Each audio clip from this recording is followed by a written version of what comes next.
You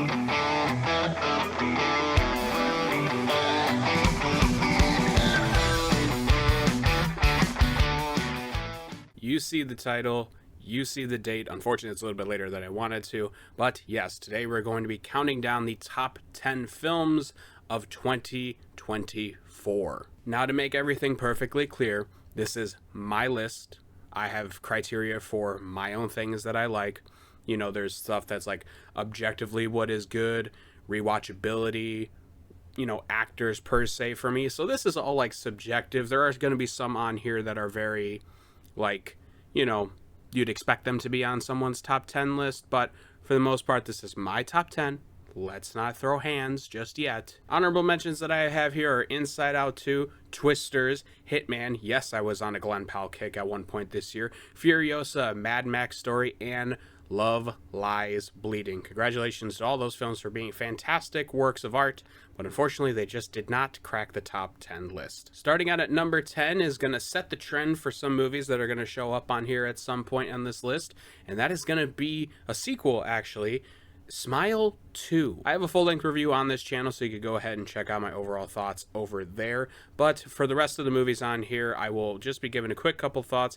And for Smile 2, I will say that while I do like the other one just a tad bit more, I think its predecessor does a couple things on the subtle side a little bit better, but cannot deny how insane the end of the movie is for sure. I thought Naomi Scott was absolutely brilliant in it. Cinematography is great. I love the dread and the paranoia that is played throughout the entire movie. It's one of the best horror movies that came out this year, and horror didn't really slow down at all this year. At number 9, I have a movie that I did not review on any of the socials that I had. I ended up getting to this movie way later than the rest, but I ended up watching it while I was on vacation at one point and was pleasantly surprised with Civil War, a dystopian United States that is at war with each other for all different sorts of political reasons, and we end up following a group of journalists that's trying to go and interview the President of the United States to hopefully get things back on track. And I gotta say, this was a blast. The action is done fairly well. It's a lot more action-packed than I would have expected going into it personally,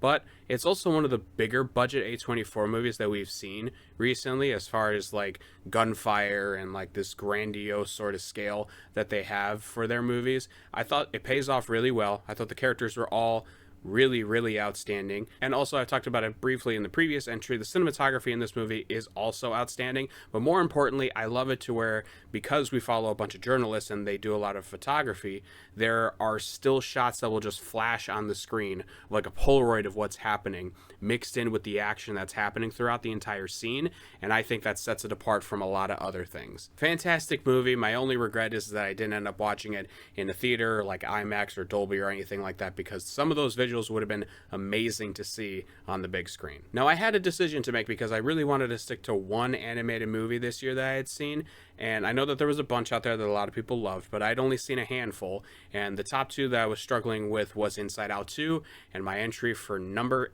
8, which was Transformers 1. I have a full-length review on this one on my TikTok, so you could go ahead, link down below to check it out there. Everything about this movie is great. I love the animation style of it. I love the hero's journey that is in this movie. I thought that the voice acting in this was spectacular, especially from Brian Tyree Henry. I thought that he killed it, just like he does in most other projects that he does right now. It's the best Transformers movie we've gotten so far, and that is not great competition to be up against, but nevertheless, it's a fantastic movie. The characters are all done extremely well. The fight scenes, the animation, as I said before, stellar work here. Next entry on this list at number 7, I have a movie that brought back the spectacle that comes with these big blockbuster movies, and I have Gladiator 2 at this spot. Again, a full-length review on this channel to go check out my full thoughts, but as I said in there, I thought that the spectacle of this movie is great. It's brought back to the olden days where you have movies like A Gladiator, for example, that you just go see a movie and it's just big budget action and people fighting and great acting from an ensemble cast that we get to see. And Ridley Scott did an amazing job with this one. Some people may argue that it didn't need to be made. I would probably lean towards, yeah, maybe this isn't a movie that necessarily needed to be made. The sequel didn't really need to be made for Gladiator, but I liked what I got with this.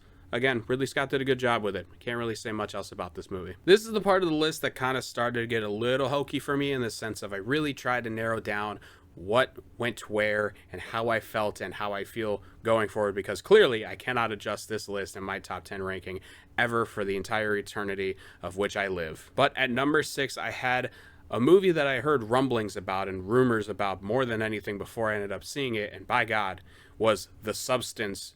Magnificent. Demi Moore is great. Margot Qualley is also fantastic in this movie. Dennis Quaid is insane, but I love it so much. I do absolutely love the story about this movie, where you have an aging star in Hollywood that is slowly being pushed out for newer and hotter and sexier, actresses coming in, and she takes that into her own hands and decides to grab a drug that could help her live her life to the fullest once again in her youth. If you haven't seen it, it's one of the better horror movies that came out this year. I highly, highly, highly recommend it. The top 5 of this list was even more trickier than the top 6 of the list, obviously, and for this movie, I had to go with another horror movie. It's been a great year for horror, and this also kind of mixed in a little bit of the action with it too.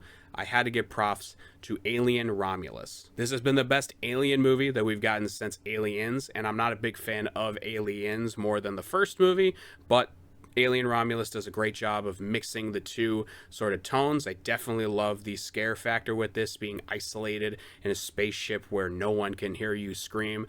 Absolutely loved everything about this. The practical effects looked amazing in this movie, and yeah, Alien for the win. I can only hope that maybe that they make another Predator movie and they actually send it out in theaters, because we did get Prey a couple years ago, but that was a Hulu release. So hopefully studios look at how well Prey did and how well Alien Romulus did and go, yeah, let's run this back. If we get some good ass movies in here like this, we'll make some money back. And you will. If you make good movies like these, you will be bound to make millions. Number 4 and number 3 were very, very hard to choose for me, because I have similar critiques for both of the movies, but I love them so much, and honestly, you could flip a coin, and honestly, 3 and 4 could be switched around any which way. But at number 4, I do have Nosferatu. This is only one of the few movies that Robert Eggers has made, and he has shown very quickly that he is one of the better directors working in Hollywood to this day. I do think this film is comparable to a lot of his projects that he's done so far, and I loved all the performance in this once again. Willem Dafoe is great. Lily Rose Depp is probably the biggest standout in this. Bill Skarsgård looks amazing as Count Orlok. Nicholas Hoult had a pretty insane year if you think about it with all the movies that he's been in. I just genuinely loved almost everything about this movie. Again, the cinematography and the look and the feel, the production design of the movie was spectacular. There really isn't much to complain about Nosferatu. And the next film on this list that I also adored with all of my heart happened to be Longlegs. Nicolas Cage is a treasure, and we should always try our best to preserve him and make sure that he is safe from all the harm in the world, because this is honestly one of his best performances that he's ever done, and I absolutely loved everything about Longlegs. Similar stuff with Nosferatu. I thought that everything in camera looked amazing. I loved the idea of the negative space being used in this movie. That was a big hallmark for it, where somebody is a little bit further away from the camera, but it's everything around them is what you see is kind of focused on a little bit more. I loved all of that. Osgood Perkins really understood how to create tense and uncomfortable situations for the characters at hand. And yeah, I genuinely think that this is one of the best movies of the year, but once again, I thought Nosferatu is up there with it too. You can flip a coin and choose between the two of them. I think they're both comparable to each other, but nevertheless, we're going to put Longlegs at number 3. Number 2 on this list is one of the biggest sci-fi action films of the year, and it is, again, another ensemble cast with some of the biggest names that you can think of working in Hollywood to this day. And yes, it is another sequel, but we're going to have to put Dune Part 2 here. I walked into this movie with lower expectations from the first movie, because I didn't think the first movie was as great as everyone said it was. I thought it was a lot of meandering, and the plot just kind of, nothing went anywhere for the most part up until the end of the movie, and then the title happened. You're like, oh great, now we have to wait for Part 2. But everything that Dune Part 2 does is extremely better than Part 1, and then that made me have to go back and watch Dune Part 1. And while I think I still have similar problems with Dune Part 1, I gave Dune Part 1 a little bit better of a grading in my opinion. But when I finished watching Dune Part 2, I easily saw the appeal that everyone was saying about this franchise. Timothée Chalamet was the one that I was also a little skeptical on because I keep seeing his name kind of thrown out everywhere and being like, oh, he's the next big Hollywood star. And there were things where I was just like, I just don't see it with the guy. I haven't seen a bunch of stuff with him in it that I was just like, oh yeah, he deserves to be talked about in this light. But when he does his speech before they go to war, the Lisa Al Gaib, oh boy, I got chills. His name is Paul Atreides. He is Duke of Arrakis. Long live the fighters. Fuck me, was this movie just so great. Number one on this list is something that most people probably would have expected from me personally. And, you know, judge a book by its cover, I guess. I don't really know. But we're going to put number one, Hate to Love, Nickelback. We see how the band deals with its uprising with one of its major hits with How You Remind Me, leading all the way up onto the Billboard top charts. And then we see the turmoil that they kind of have with the internet and how everyone kind of starts to meme on them and kind of make fun of them. And Nickelback is one of my favorite bands, so I don't really care about the memes. But honestly, it's almost like you give them damage and they just feed off of the damage and they just grow more powerful and powerful to this day. You cannot stop the Nickelback train. I can't believe you stuck around for that, but if you did, I do absolutely love the movie. Don't get me wrong. It was an experience to see this in theaters with the very limited amount of time that there was. But the real answer for number one is obviously Deadpool and Wolverine. I know that this movie made a lot of people's more so honorable mentions. I know that there is a huge debate online on how this movie isn't that good. And while I don't really want to get into those arguments right now, I think a lot of those situations are kind of wrong in regards to how bad the movie is. I still think this movie is great, but this is my personal list, and 2024 is going to go down as the X-Men year for sure. I loved everything about Deadpool and Wolverine for the most part. It gave everything I ever wanted to see the two characters on the screen. I got to see Hugh Jackman in the yellow and blue suit for the classic Wolverine costume. I got to see the team up of two characters that are bound together in comics. I don't really know what else to say. You could see my review that I had for it, you know, on the channel. Go ahead.